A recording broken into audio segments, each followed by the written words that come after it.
Rais wa Jamhuri ya Muungano wa Tanzania Dr. Samia Suluhu Hassan tarehe 22 anakwenda kuzindua bwawa la Mwalimu Nyerere. Hii weekend mimi nina kazi kubwa ngumu mbili. Kwanza nakwenda kumpokea rais wangu wa Jamhuri ya Muungano wa Tanzania jimboni na wilayani kwetu. Lakini pili nina hapa Dodoma tarehe hiyo 22 nina usiku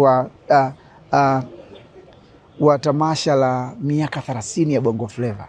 Sasa kwa faida ya barabara ya Bigwa Kisaki vile ilivyo nyepesi, na wahakikishia ndugu zangu wana Bongo Flava nitashiriki baada ya kutoka kushiriki uzinduzi wa bwawa la Mwalimu Nyerere. Lakini siko peke yangu.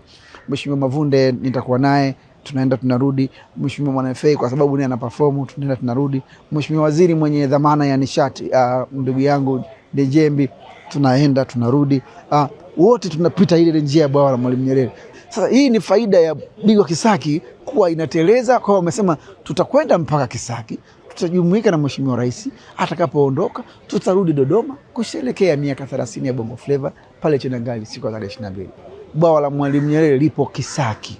Kwa hiyo hii barabara yetu sasa ya Bigwa Kisaki, leo hii tuna accommodate wizara zote zinapita kwenda kuangalia uzinduzi wa bwawa la Mwalimu Nyerere, na zinapita barabara yetu ya Bigwa Kisaki.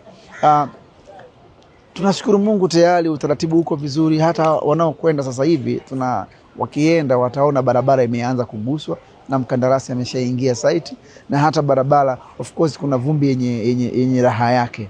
Lakini faida za bwawa la Mwalimu Nyerere kwetu sisi kama wananchi wa Moro DC, tumeona CSR imeumua mfuko wa halmashauri yetu.